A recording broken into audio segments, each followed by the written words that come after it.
धर्मनगरी अयोध्या में आज जहां एक ओर प्रधानमंत्री नरेंद्र मोदी ने राम मंदिर के नवनिर्मित शिखर पर विधिवत धर्म ध्वजा फहराई, तो वहीं दूसरी ओर स्थानीय सांसद अवधेश प्रसाद, जो कि समाजवादी पार्टी से सांसद हैं, उन्हें कार्यक्रम में आमंत्रित न किए जाने को लेकर विवाद खड़ा हो गया है। इस ऐतिहासिक आयोजन में देश भर से साधु संतों और विशिष्ट अतिथियों सहित लगभग 7,000 लोग उपस्थित रहे, लेकिन फैजाबाद सांसद अवधेश प्रसाद ने कहा कि उन्हें इस भव्य कार्यक्रम में नहीं बुलाया गया। उन्होंने आयोजन से दूर रखे जाने पर गहरा दुख व्यक्त किया। उन्होंने मीडिया के सामने आकर स्पष्ट रूप से आरोप लगाया कि उन्हें जानबूझकर आमंत्रित नहीं किया गया। सांसद अवधेश प्रसाद ने आरोप लगाया कि उन्हें न बुलाए जाने का मुख्य कारण उनका दलित समाज से आना है। उन्होंने इसे वंचित समाज का अपमान बताया। फैजाबाद सांसद अवधेश प्रसाद ने कहा, मैं इसी भूमि का जन्मवासी और जनप्रतिनिधि हूं, फिर भी मुझे इस पावन कार्यक्रम में निमंत्रण नहीं मिला। ये राम की मर्यादा नहीं बल्कि किसी की संकीर्ण सोच है। उन्होंने भावुक होकर कहा कि वो कार्ड के इंतजार में घर के बाहर बैठे रहे और बिना कुछ खाए पिए निमंत्रण की प्रतीक्षा करते रहे। आपको बता दें कि इससे पहले जब अयोध्या में 22 जनवरी 2024 को भगवान राम की प्राण प्रतिष्ठा हुई थी, तो इस दौरान राष्ट्रपति द्रौपदी मुर्मू को भी नहीं बुलाया गया था, जिस पर भी खूब विवाद हुआ। हमारे पास तो कार्ड नहीं आया, पास नहीं आया, और जबकि हमारा जन्मस्थली है, हमारा संसदीय क्षेत्र है, हम यहीं पैदा हुए हैं। तो उन्होंने कहा, साहब ये तो जिम्मेदारी ट्रस्ट की है, ट्रस्ट वाले जिसको चाह रहे हैं उनको दे रहे हैं। तो ये भी सुना है कि बाहरी लोगों को ज्यादा है, और जो यहाँ के लोग हैं और प्रभु श्री राम की जो जनता है उनको मौका नहीं मिला। अरे भाई, इच्छा तो क्या, हमें तो बुलाया जाए तो मैं नंगे पैर स्नान करके कपड़ा पहन के नंगे पैर पहुंचेंगे, नंगे पैर पहुंचेंगे। लेकिन अब पता नहीं क्या उनकी विचारधारा है, वो हमें इग्नोर कर रहे हैं। ये तो वही लोग जाने, ट्रस्ट के लोग जाने।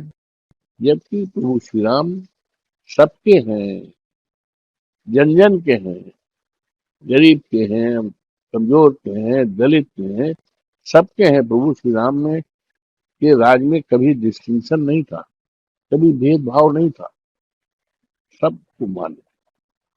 लेकिन पता नहीं क्यों, क्या फीलिंग्स है भाई, क्या विचारधारा भाजपा के लोगों की है, ये तो समाज जानेगा, जान रहा है, या क्षेत्रवासी जान रहे हैं। सांसद के इस आरोप के बाद राजनीतिक गलियारों में बयानबाजी तेज हो गई है। समाजवादी पार्टी ने इसे भारतीय जनता पार्टी और राम मंदिर ट्रस्ट द्वारा राजनीतिक द्वेष और जातिगत भेदभाव का उदाहरण बताया है। वहीं मंदिर ट्रस्ट या भाजपा की ओर से अभी तक इस आरोप पर कोई आधिकारिक प्रतिक्रिया नहीं आई है कि सांसद को निमंत्रण क्यों नहीं भेजा गया। इस घटना ने अयोध्या के इस ऐतिहासिक पल में एक राजनीतिक विवाद जोड़ दिया है, जहां एक ओर आस्था का माहौल है, तो वहीं दूसरी ओर स्थानीय जनप्रतिनिधि की अनदेखी का गंभीर आरोप लग रहा है। आपको बता दें कि आज शुभ विवाह पंचमी और मंगलवार के मंगलकारी संयोग पर प्रधानमंत्री नरेंद्र मोदी ने राम मंदिर के शीर्ष पर केसरिया रंग की धर्म ध्वजा फहराकर मंदिर निर्माण के एक महत्वपूर्ण चरण को पूरा किया।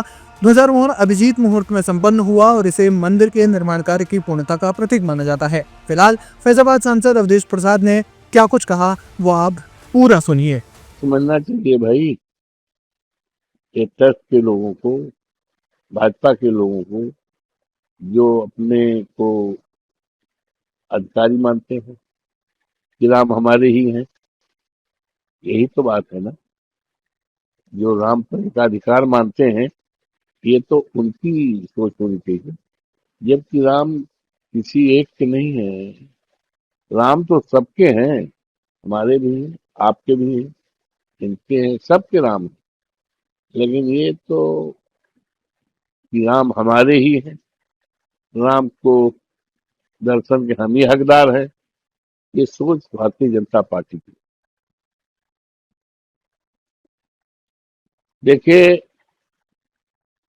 दोस्तों, ये जो 2047 की जो बात भारतीय जनता पार्टी के लोग करते हैं, या शासन में जो है बात करते हैं, तो 2047 किसने देखा है?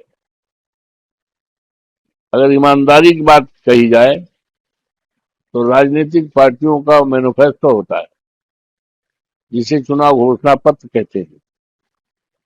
चुनाव घोषणा पत्र हम समाजवादियों के लिए, हमारे नेता माननीय अखिलेश यादव जी के लिए तो ऐसा पत्र है, जिस तरह से लोग धार्मिक ग्रंथों के प्रति आस्थावान होते हैं, उसके अनुसार चलते हैं, उसी तरह से हम समाजवादियों के लिए, हमारे नेता के लिए जो चुनाव घोषणा पत्र जारी करेंगे, उसको 5 साल में सरकार आने पर निभाने का काम करेंगे। वो किया है, चाहे माननीय नेताजी की सरकार रही हो, आज दुनिया में नहीं है, चाहे उनके लायक बेटे और हिंदुस्तान की कल की उम्मीद अखिलेश जी हो, पूरा काम किया है। जो कहा है घोषणा पत्र में, उससे कहीं ज्यादा किया है।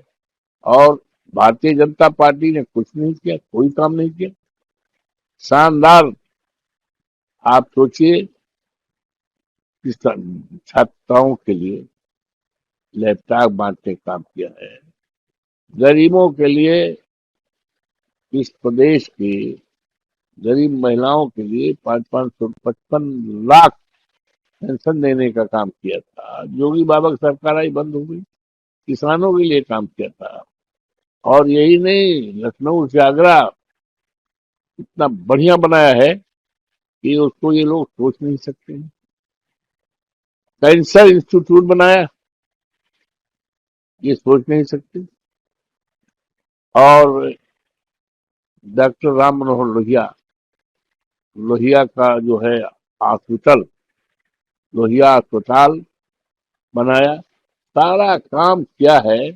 लेकिन इन्होंने, इनसे पूछा जाए तो कुछ नहीं, केवल इनके एजेंडे में है हिंदू मुसलमान। ये है इस देश के नौजवानों को सरकारी नौकरी देने का कुछ नहीं है, और कानून व्यवस्था के लिए कुछ नहीं है। तो 2047 की बात करना जनता को बेवकूफ बनाना है।